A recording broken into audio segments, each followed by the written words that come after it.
Friends 1K complete हो गए मेरे। तो आज उस खुशी में हम लोगों ने बहुत अच्छा सा एक ब्रेकफास्ट किया, पनीर का पराठा बनाया और जो सिंपल एक नॉर्मल फैमिलीज़ में होता है वो सब कुछ हमने किया। But the thing is that कि मैं आपसे यहाँ पे एक मिनी व्लॉग टाइप का शेयर करना चाहती हूँ विद टिप्स कि कैसे हम पनीर का पराठा अच्छी तरीके से बनाते हैं।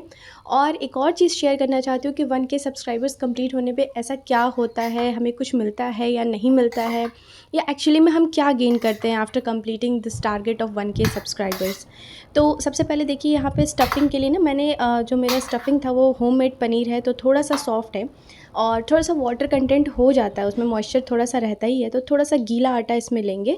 अदरवाइज़ जब भी हम कोई स्टफ़िंग ऐसा ड्राई यूज़ करते हैं तो आटा भी हम उसके लिए टाइट यूज़ करते हैं।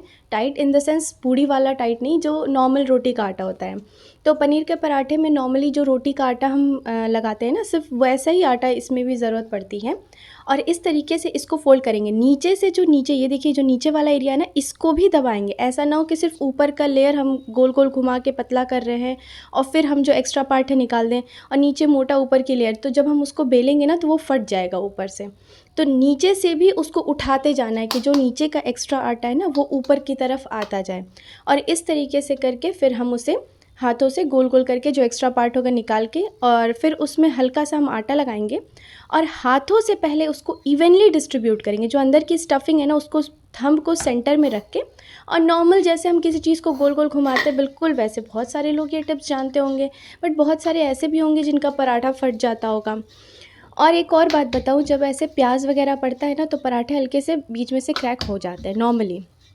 बट होता क्या है, वो पराठे अल्टीमेटली बहुत ही क्रिस्पी होते हैं, क्योंकि वो फूलते नहीं है ना, तो फिर अच्छे से आप उसमें अगर लगाते हैं ऑयल वगैरह तो वो बहुत ही क्रिस्पी होते हैं। एक और चीज़ मैं यहाँ पे शेयर करना चाहती हूँ, नॉर्मली हम रिफ़ाइंड ऑयल या फिर हम घी से पराठे बनाते हैं। तो होता क्या है कि जब भी हम घी से पराठे बनाते हैं ना, तो वो बहुत ही क्रिस्पी, अल्टीमेट क्रिस्पी बनता है।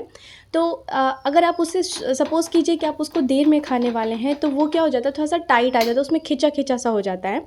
बट जब भी आपको अगर तुरंत खाना है तो आप घी से बनाइए। बट अगर आपको देर से खाना है, बच्चे को टिफ़िन, जैसे मैं ये टिफ़िन के लिए बना रही हूँ, हस्बैंड भी टिफ़िन में ले जाएंगे, तो इस पराठे को मैं रिफ़ाइंड ऑयल से ही बनाऊंगी। आप अच्छा सा फोला का कोई भी ऑयल यूज़ कर सकते हैं, या फिर जैसा भी राइस ब्रान ऑयल यूज़ कर सकते हैं। मूंगफली का तेल होता है वो भी आप यूज़ कर सकते हैं, बट उसमें फ्लेवर रह जाता है मूंगफली का। इस तरीके से आप पराठे को अच्छे से धीमी आंच पे सेकेंगे। मैं ब्रेकफास्ट में आज ये पनीर के पराठे, जिसमें मैं प्याज ऐड करती हूँ, जीरा और ये कोरिएंडर लीव्स ऐड करती हूँ, यानी धनिया की पत्ती, फिर थोड़ा सा नमक, थोड़ा ज़्यादा ही नमक इवन ऐड करती हूँ, क्योंकि आटे में मेरे नमक नहीं है। तो स्टफ़िंग में नमक अच्छा सा ऐड करना पड़ता है, क्योंकि फिर जब हम उसको आटे में स्टफ़ करते हैं तो हमें पता ही होगा, बहुत सारे लोगों को नहीं भी पता होता है कि फिर वो नमक कम लगने लगता है। यहाँ पे मैं एक तरफ चाय रखी हूँ अपने लिए, और यहाँ पे सारा कुछ रेडी हो रहा है। तब तक मैं आपको ये बताती हूँ कि जब 1K सब्सक्राइबर्स कंप्लीट हुए तो आफ्टर ऑल हुआ क्या। फ्रेंड्स, ऐसा कुछ नहीं होता है, ये सब एक बातें हैं कि 1K कंप्लीट हो जाएगा तो you are completing the half portion of your target. Before monetisation आपके पास 2 क्राइटेरिया होता है ना, कि आप 1K सब्सक्राइबर्स कंप्लीट करें and then you have to complete 4000 watch hours for जो वीडियोज़ होते हैं उनके लिए, और या फिर आपको कंप्लीट करने होते हैं 10 million views for complete full monetisation. ये एक टारगेट होता है।